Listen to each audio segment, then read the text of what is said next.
Shalom Bapak Ibu, kali ini kita bertemu lagi dalam sesi pengajaran firman Tuhan.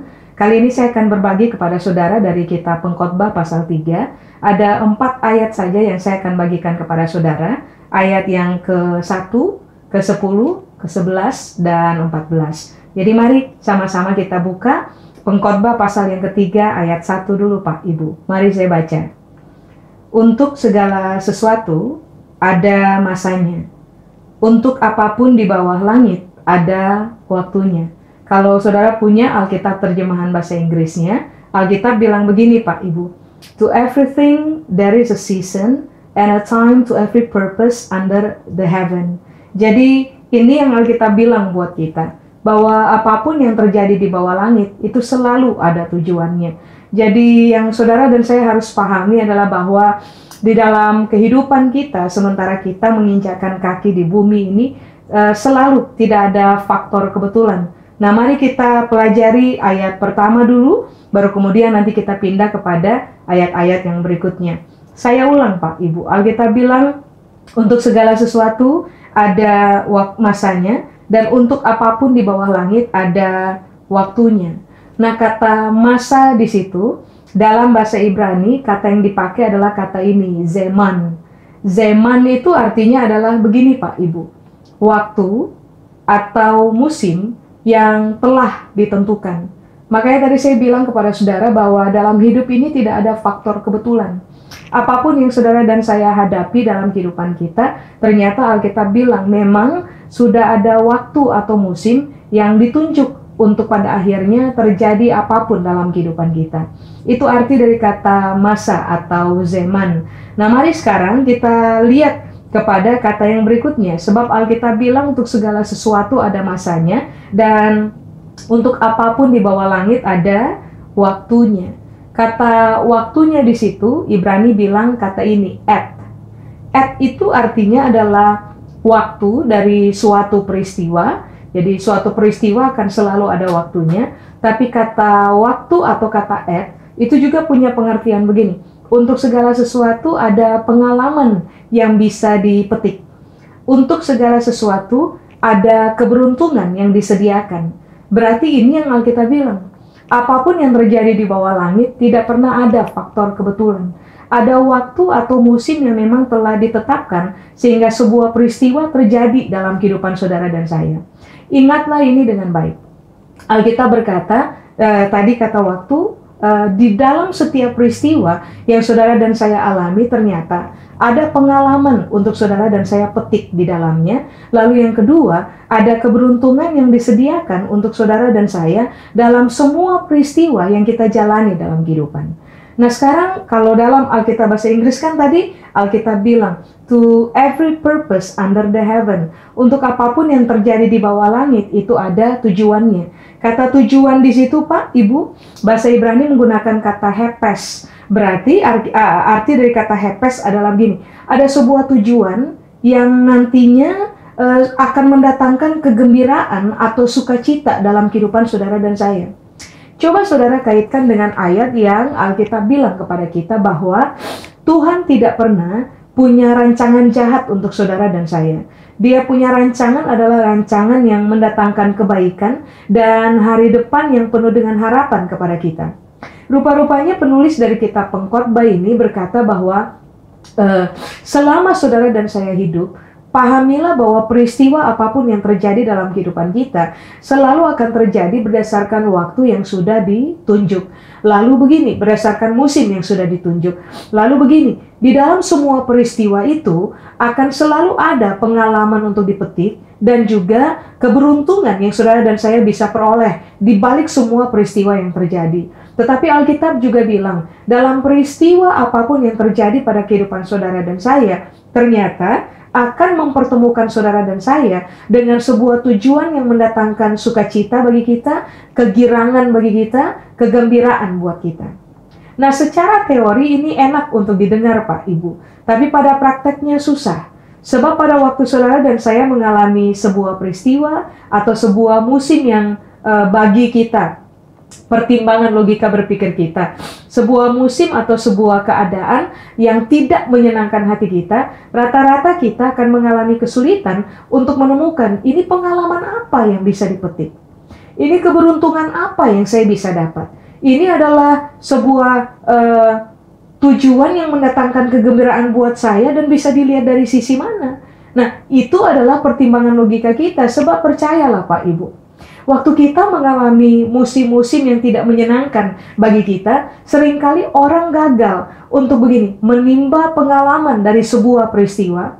Orang gagal untuk menemukan keberuntungan atau bahkan tujuan yang akan mendatangkan kegembiraan bagi kehidupan saudara dan saya. Makanya sangat penting pada waktu saudara dan saya mengalami apa saja, peristiwa apa saja dalam kehidupannya kita, termasuk hari ini kita semua satu bumi nih berhadapan dengan realita COVID-19.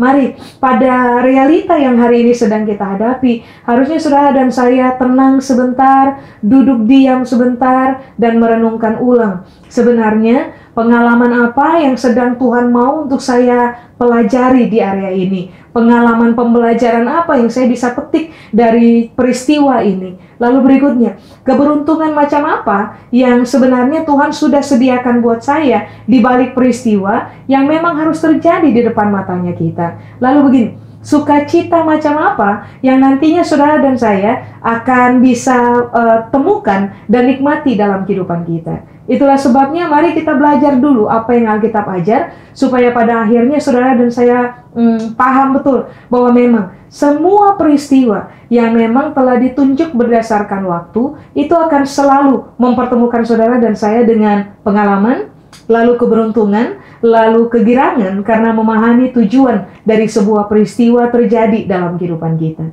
Sekarang mari saya undang saudara untuk buka dengan saya dalam Pengkhotbah pasal yang ketiga ayat 10. Mari kita lihat dulu sebenarnya pengalaman apa yang kita bisa pelajari, lalu keberuntungan apa yang saudara dan saya bisa petik, lalu tujuan kegirangan macam apa yang nantinya kita akan bersyukur kepada Tuhan karena kita mengalami perpindahan dari satu peristiwa demi peristiwa berikutnya dalam kehidupan kita. Mari Ibu, Pengkhotbah pasal yang ketiga, saya baca kepada saudara ayat yang ke-10.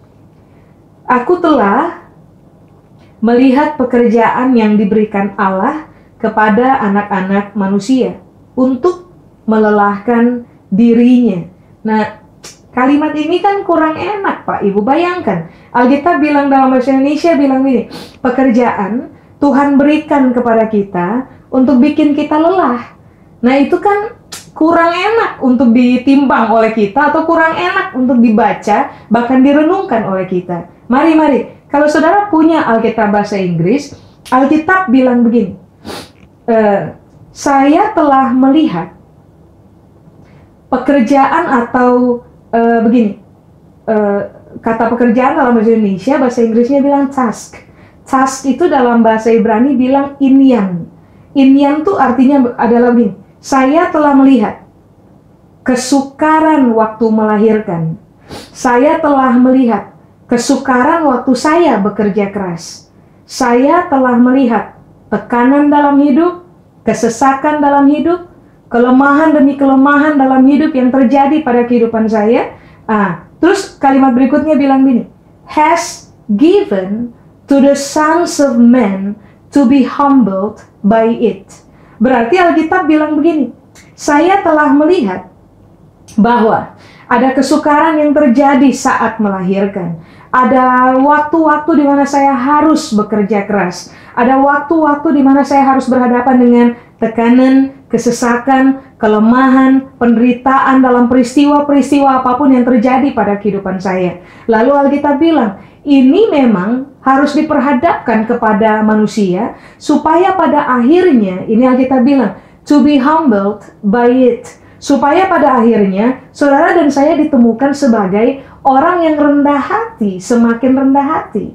Jadi mari kita kembali kepada ayat yang pertama. Tadi Alkitab bilang kepada kita bahwa semua peristiwa yang terjadi dalam kehidupan saudara dan saya memang sudah ada waktu yang ditunjuk untuk kita mengalaminya.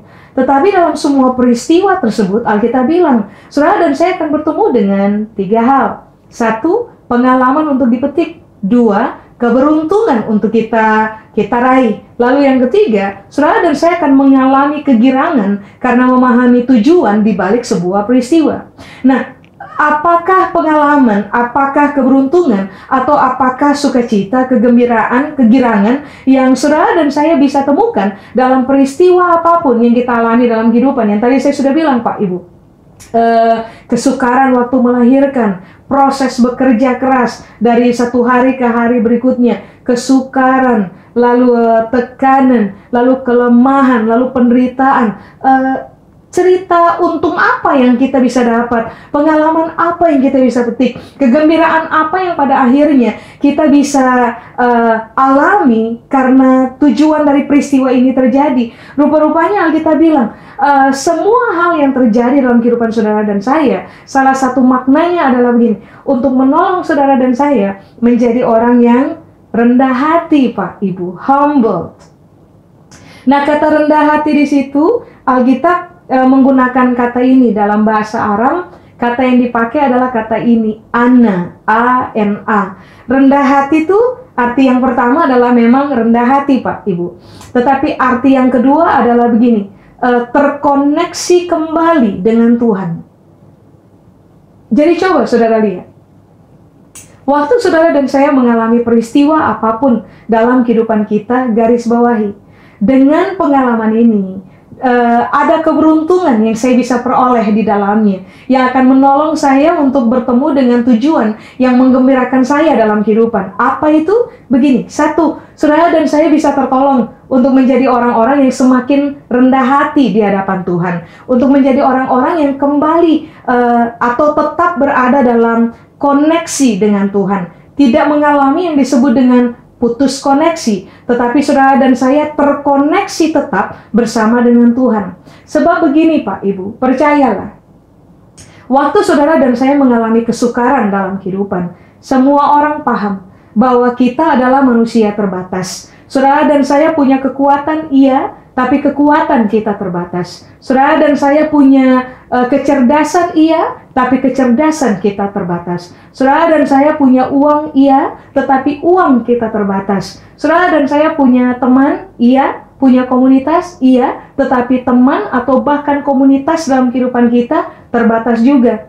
Satu-satunya yang tidak terbatas, yang akan bekerja dengan sangat hebat dalam kehidupan saudara dan saya adalah Tuhan. Makanya kenapa ini yang Alkitab berupaya beritahukan kepada kita, bahwa waktu saudara dan saya mengalami peristiwa apapun dalam kehidupan kita, ternyata tujuannya adalah supaya saudara dan saya rendah hati. Dalam konotasi pengertiannya adalah begini, saudara dan saya tetap ditemukan sebagai orang yang mengalami keadaan terkoneksi dengan Tuhan. Amin. Jadi begini, pertimbangkan ini. Apapun yang saudara dan saya alami dalam kehidupan, apakah peristiwa ini membuat saya menjadi orang yang semakin rendah hati di hadapan Tuhan? Atau yang kedua, apakah dengan peristiwa yang saya alami hari ini telah membuat saya menjadi orang yang tetap berada pada posisi stay connected with God, tetap terkoneksi dengan Tuhan? Tetapi kata ana atau kata rendah hati, pengertian yang ketiga adalah begini, menolong saya untuk memberikan respon kembali. Ingat Pak, Ibu, bukan reaksi, tapi respon. Reaksi lebih mengarah kepada konotasi yang negatif. Tetapi respon itu lebih mengarah kepada ekspresi yang positif. Jadi begini, kenapa ada peristiwa demi peristiwa terjadi dalam kehidupan saudara dan saya? Rupanya ini yang Alkitab bilang, supaya pada akhirnya saudara dan saya ditemukan sebagai orang-orang yang, mari saya ulang, rendah hati, stay connected with God, tetap terkoneksi dengan Tuhan. Tapi yang ketiga adalah begini, melatih saudara dan saya supaya pada akhirnya kita ditemukan sebagai orang-orang yang tetap kembali kepada respon yang benar dalam hidup. Reaksi yang salah adalah begini Pak Ibu, contohnya, waktu saudara dan saya berhadapan dengan peristiwa tertentu, reaksi yang salah adalah begini. Kita marah, kita kecewa, kita apalagi kita pahit, kita bersungut. Nah, itu reaksi yang salah. Rupa-rupanya peristiwa apapun terjadi dalam kehidupan saudara dan saya, Alkitab bilang begini, supaya pada akhirnya saudara dan saya punya pengalaman dalam cerita hidup yang akan melatih saudara dan saya untuk kembali berespon benar. Sebab kita tahu bahwa kalau toh ini terjadi dalam kehidupan saya, salah satu tujuannya adalah supaya saya rendah hati, supaya saya stay connected with God. Saya tetap menjadi orang yang terkoneksi dengan Tuhan, tidak terputus dari Tuhan. Tuhan akan menjadi sumber satu-satunya yang kepadanya saya berharap. Tuhan akan menjadi pribadi satu-satunya yang terhadapnya saya akan andalkan dia dalam peristiwa apapun. Itu yang akan membuat saudara dan saya memiliki respon yang benar kembali, Pak Ibu. Bukan terjebak kepada reaksi-reaksi salah atau reaksi-reaksi negatif dalam kehidupan kita. Amin. Nah, mari sekarang kita berpindah, Pak Ibu, kepada Pengkhotbah pasal yang ketiga, ayat yang ke-11. Pengkhotbah pasal yang ketiga, ayat yang ke-11. Saya baca. Alkitab bilang ini, Pak Ibu. Ia membuat segala sesuatu indah pada waktunya. Bahkan ia memberikan kekekalan dalam hati mereka. Tetapi manusia tidak dapat menyelami pekerjaan yang dilakukan Allah dari awal sampai akhir. Nah, begini. Orang suka pakai kan ayat ini untuk ditaruh pada undangan pernikahan gitu. Jadi Pengkhotbah 3 ayat 11. Ia membuat segala sesuatu indah pada waktunya. Mari saya jelaskan dulu kepada saudara apa yang Alkitab berupaya maksudkan buat kita supaya kita paham dari ayat ini. Begini. Alkitab bilang, yang membuat segala sesuatu indah pada waktunya, itu Tuhan. Ingat baik, tadi saya bilang kepada saudara, untuk peristiwa apapun yang terjadi dalam kehidupan kita, itu memang sudah ada waktu yang ditetapkan untuk peristiwa itu terjadi dalam kehidupan kita. Lalu begini, peristiwa apapun yang terjadi dalam kehidupan kita, ingat, Alkitab bilang, akan menolong saudara dan saya untuk bertemu dengan sebuah pengalaman.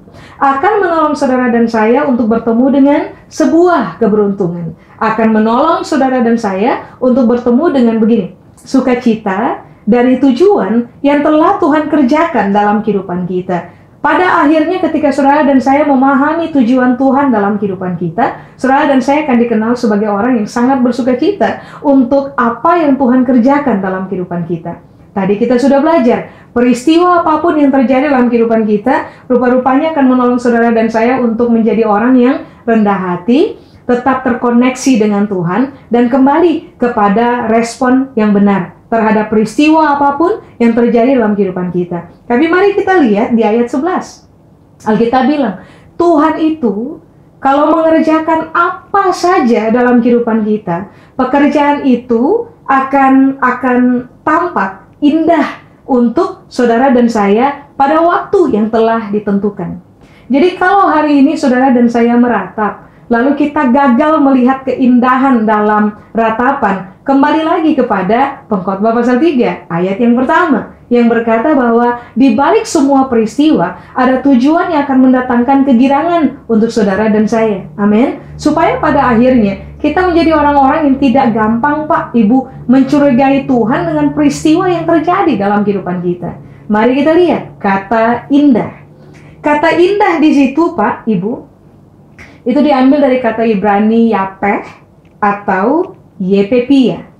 Yapeh atau yepepia itu punya arti ini, Pak, Ibu, reduplikasi. Jadi, Alkitab bilang ini, Tuhan membuat segala sesuatu itu ada pada sebuah proses pengulangan, reduplikasi, supaya itu terjadi pada waktunya. Jadi, mari saya jelaskan kepada saudara, kata yapeh atau yepepia itu arti yang pertama adalah reduplikasi, sebuah proses pengulangan. Tapi yang kedua, kata yapeh atau yepepia atau yapa, indah, itu punya arti begini, untuk membuat saudara dan saya bright, terang, benderang. Nah, saudara tentunya masih ingat bahwa waktu Tuhan menciptakan manusia, Kejadian pasal 1 tuh bilang begini. Saya lupa ayatnya, mungkin ayat 26 sampai dengan ayat 27. Kejadian pasal 1 ayat 26 sampai 27. Tapi ini yang Alkitab bilang. Waktu Tuhan menciptakan manusia, Dia menciptakan manusia menurut rupa dan gambarnya. Jadi manusia itu serupa dan segambar dengan Tuhan dalam seluruh kualitas ilahi yang Tuhan tempatkan di dalam kita. Cuma kita tahu bersama, waktu dosa masuk, manusia kehilangan kemuliaan Allah. Roma pasal 3 ayat 23 memberitahukannya kepada kita. Sehingga pada akhirnya, saudara dan saya mengalami kehilangan itu, potensi kualitas ilahi di dalam kita yang ternyata telah ditempatkan oleh Tuhan pada prosesi Dia menciptakan kita. Nah begini Pak Ibu, dalam semua peristiwa apapun itu yang terjadi dalam kehidupan saudara dan saya, rupa-rupanya ini yang Alkitab bilang, Tuhan akan membuat segala sesuatu itu indah kembali. Artinya Tuhan dalam semua peristiwa yang ada akan melakukan tindakan begini, mereduplikasi saudara dan saya, membawa saudara dan saya kepada sebuah proses pengulangan dari dosa, diproses ulang supaya pada akhirnya saudara dan saya dibawa berpindah kepada sebuah realita yang benar, yaitu begini, menjadi serupa dan segambar dengan Tuhan, supaya pada akhirnya saudara dan saya dikenal sebagai orang-orang yang bright. Makanya kenapa dalam perjanjian baru, ini yang Alkitab bilang kan, bahwa saudara dan saya bukan sekedar adalah garam dunia, saudara dan saya adalah terang dunia. Nah, bagaimana brightness itu bisa nyata dalam kehidupan saudara dan saya? Bagaimana supaya terang itu bisa terpancar dalam kehidupan kita? Bagaimana supaya saudara dan saya akan dikenal sebagai orang yang mengalami reduplikasi di dalam Kristus? Tidak ada cara lain, Pak Ibu. Saudara dan saya dalam perjalanan kehidupan kita akan berpindah dari satu peristiwa kepada peristiwa berikutnya dan peristiwa berikutnya. Makanya kenapa tadi Alkitab bilang, untuk semua peristiwa yang akan terjadi berdasarkan waktu yang telah ditunjuk untuk saudara dan saya punya kehidupan, ini yang Alkitab bilang. 1, akan mempertemukan saudara dan saya dengan sebuah pengalaman. 2, akan mempertemukan saudara dan saya dengan keberuntungan. 3, tujuan apapun yang Tuhan kerjakan di dalam kita akan mendatangkan sukacita, kegirangan, atau kegembiraan bagi kita. Coba saudara bayangkan.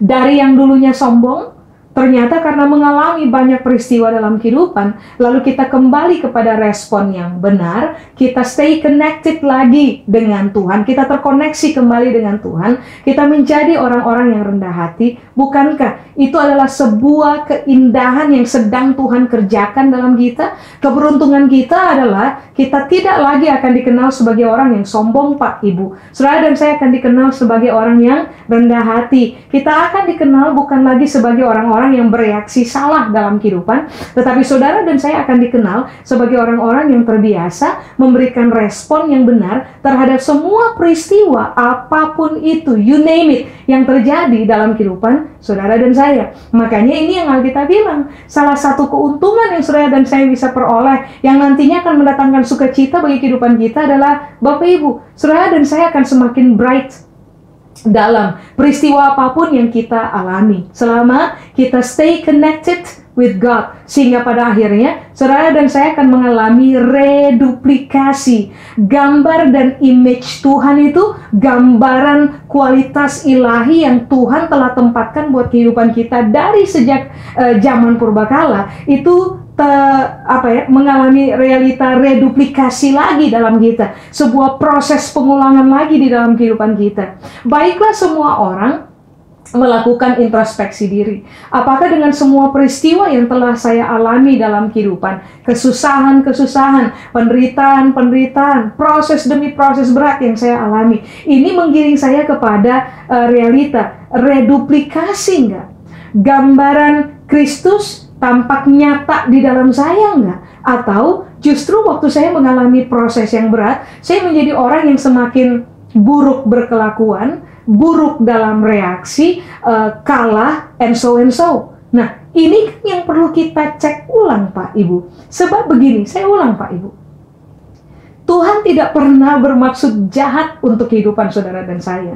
Di balik seluruh peristiwa apapun yang kita alami, yang Tuhan mau adalah saudara dan saya menjadi orang yang semakin berpengalaman, karena kita punya banyak pengalaman dalam cerita hidup. Saudara dan saya menjadi orang-orang yang semakin gampang menemukan keuntungan di balik sebuah peristiwa. Lalu saudara dan saya menjadi orang-orang yang lebih gampang menemukan tujuan ilahi di dalam sebuah peristiwa yang nantinya akan mendatangkan sukacita, kegembiraan, dan damai sejahtera untuk kehidupan saudara dan saya. Amin. Jadi begini, waktu saudara dan saya mengalami peristiwa apapun, mengertilah, kita sedang ada pada proses reduplikasi. Kita sedang dididik untuk kembali lagi kepada gambar dan keserupaan dengan Kristus yang adalah kepala sebagai pemegang otoritas tertinggi yang memerintah kehidupan saudara dan saya. Amin. Nah, mari kita lihat sekarang Pengkhotbah pasal yang ketiga Pak Ibu. Maaf, sebelum saya lanjut ke Pengkhotbah pasal 3 ayat 14, coba saudara lihat lagi Pengkhotbah pasal 3 ayat 11. Kan di Alkitab bilang, ia akan membuat segala sesuatu indah pada waktunya. Apa tadi? Kita akan mengalami proses reduplikasi mengarah kepada keserupaan dengan Kristus. Saudara dan saya akan mengalami realita bright dalam kehidupan kita. Tapi ada kalimat lanjutannya. Bahkan ia memberikan kekekalan dalam hati mereka. Begini Pak Ibu. Kata kekekalan di situ, bahasa Ibrani bilang olam. Olam itu artinya begini. Dia akan membuat sehingga keindahan dalam hidup saudara dan saya itu eksis, bertahan panjang dalam kehidupan kita. Jadi begini.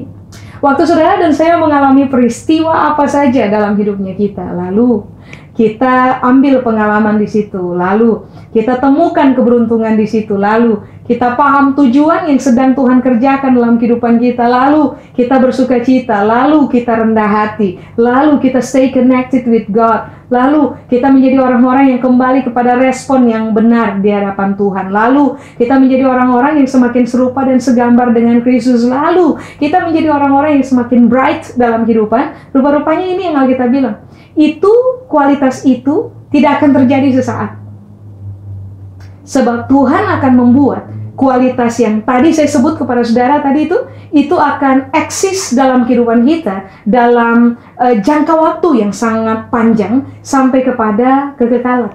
Makanya mengapa waktu saudara dan saya mengalami peristiwa apa saja dalam kehidupan, harusnya kita bersyukur kepada Tuhan.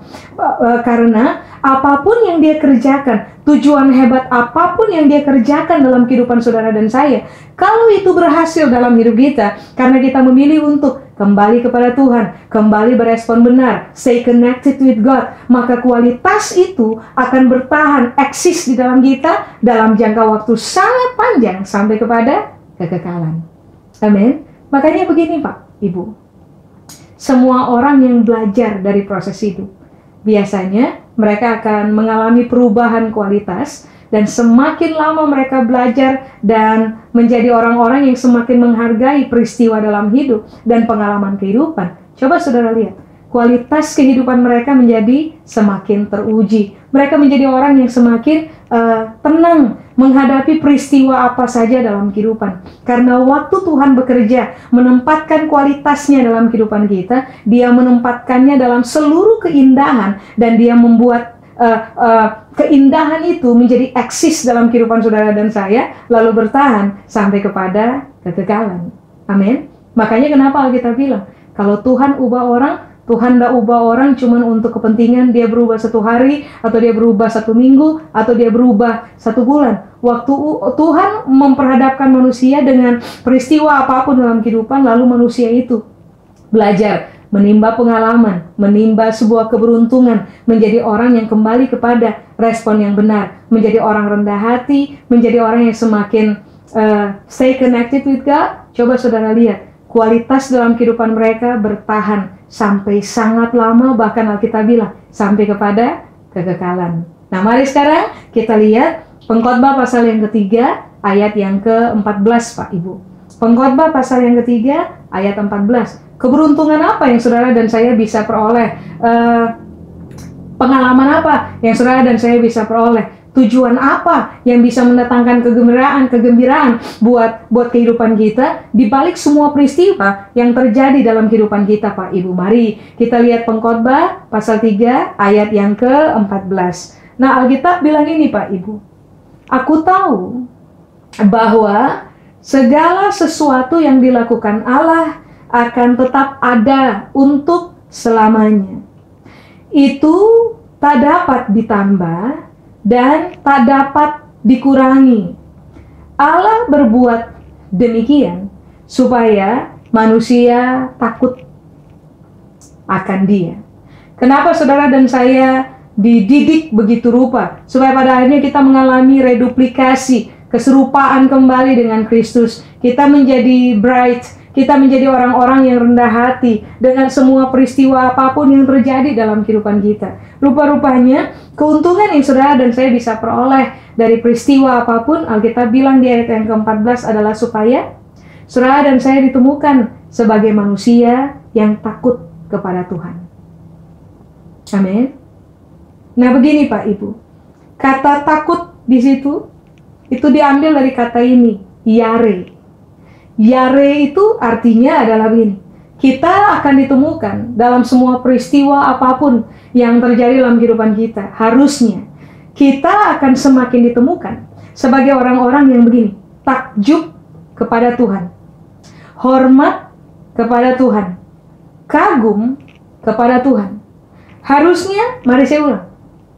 Waktu saudara dan saya menimba pengalaman dari peristiwa apapun, waktu saudara dan saya meraih keuntungan dari peristiwa apapun, waktu saudara dan saya akhirnya paham tujuan dalam peristiwa apapun yang menggiring kita kepada sukacita di bagian akhir, kegembiraan dalam kehidupan, harusnya saudara dan saya ditemukan sebagai orang yang menjadi semakin takjub kepada Tuhan, menjadi semakin hormat kepada Tuhan, menjadi semakin kagum kepada Tuhan, bukannya menjadi semakin kurang ajar terhadap Tuhan, Pak Ibu. Kita akan menjadi semakin berkualitas di dalam, sehingga pada akhirnya cara kita memberi respon kepada Tuhan itu sangat berkaitan dengan kata itu tuh, takut, kalimat itu tuh, takut kepada Tuhan. Artinya takjub kepada Tuhan, hormat kepada Tuhan, kagum kepada Tuhan. Nah, begini, kata takut di situ itu juga menggunakan kata yare. Pengertian yare itu kalau dikaitkan dengan kata yang lain, yaitu begini, iaih, itu artinya begini, Jehovah sees me. Berarti ini yang Alkitab mau supaya saudara dan saya pahami, bahwa di balik semua peristiwa yang saudara dan saya hadapi dalam hidup, tujuan salah satunya yang akan mendatangkan keberuntungan buat kehidupan kita, pengalaman bagus buat kita, lalu sukacita buat kita di balik tujuan hebat yang Tuhan kerjakan dalam kita adalah supaya pada akhirnya, satu, saudara dan saya takut kepada Tuhan, kagum, hormat, lalu apa tadi? Saya kok tiba-tiba lupa ya. Kagum, hormat, lalu takjub kepada Tuhan. Tapi kalimat berikutnya Alkitab mengerjakan apa saja dalam kehidupan kita untuk menegaskan kepada saudara dan saya bahwa begini Pak Ibu, Jehovah sees me. Dalam peristiwa apapun yang terjadi dalam kehidupan saudara dan saya, ingatlah ini baik, mata Tuhan tetap diarahkan buat kita.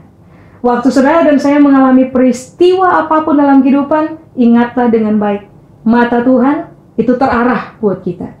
Tuhan tidak memalingkan wajah dari hidup kita. Tuhan mengarahkan pandangannya untuk saudara dan saya. Dia perhatikan kita, Dia tahu waktu air mata kita tumpah, Dia tahu waktu dada kita sesak, Dia tahu tekanan-tekanan yang kita alami, Dia tahu betul bahwa Anda dan saya sedang struggling dengan peristiwa-peristiwa apapun yang terjadi dalam kehidupan kita. Karena Dia melihat kita, maka Dia pasti akan tolong kita pada waktu yang memang telah ditetapkan buat kita. Jadi mari, untuk peristiwa apapun yang sedang terjadi dalam kehidupan saudara dan saya, ingat dengan baik, Tuhan bermaksud supaya saudara dan saya menimba pengalaman daripadanya, supaya saudara dan saya bertemu dengan keberuntungan dari cerita peristiwa dalam kehidupan kita. Saudara dan saya menjadi orang-orang yang pada akhirnya bergembira karena tujuan hebat Tuhan terlaksana dalam kehidupan kita. Lalu, saudara dan saya harusnya dikenal sebagai orang-orang yang menjadi semakin rendah hati di hadapan Tuhan. Memilih untuk stay connected with God.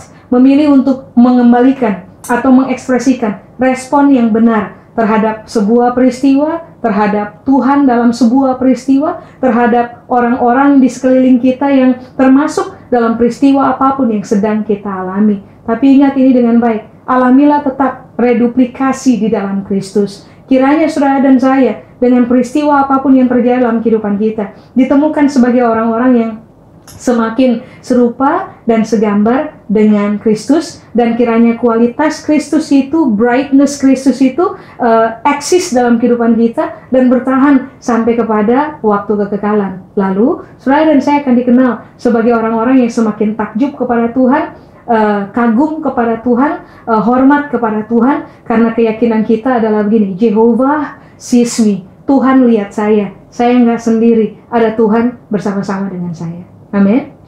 Saya selesai Pak Ibu, mari kita berdoa. Saya berdoa kepada kami semua Tuhan. Tuhan kiranya menolong kami supaya kami paham betul bahwa tidak ada peristiwa kebetulan yang terjadi dalam kehidupan kami.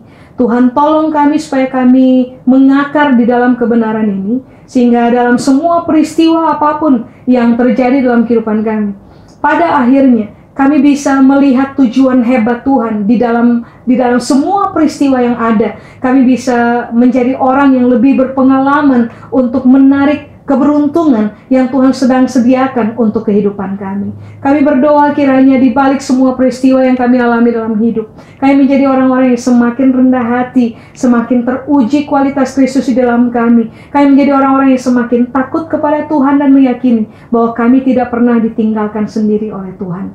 Untuk semua saudara yang sedang ada pada lembah, bahkan lembah kelam sekalipun, ingat dengan baik, Jehovah sees you. You are not alone. Saudara dan saya akan tetap disertai oleh Tuhan supaya pada akhirnya kita bersuka cita di balik semua peristiwa yang telah terjadi dalam kehidupan kita. Tolonglah kami ya Tuhan, supaya kami berhasil menjadi seperti yang Tuhan sudah rancang dari awal untuk kehidupan kami. Seluruh kebenaran ini Tuhan materaikan dalam pertimbangan kami, perenungan kami, supaya seumur hidup kami dikenal sebagai pelaku-pelaku kebenaran dan bukan hanya pendengar saja. Kepada Tuhan seluruh kemuliaan, di dalam nama Yesus kami berdoa. Amin. Kalau saudara diberkati oleh pengajaran ini, jangan lupa subscribe, tekan tanda lonceng juga di YouTube, lalu bagikan kepada semua orang. Kita akan belajar firman Tuhan bersama-sama, berlatih hidup benar tiap-tiap hari, sampai pada akhirnya kualitas Kristus teruji dalam kehidupan kita. Saudara dan saya jadi berkat kemanapun kita pergi, di mana saja kita berada. Terima kasih, Tuhan memberkati.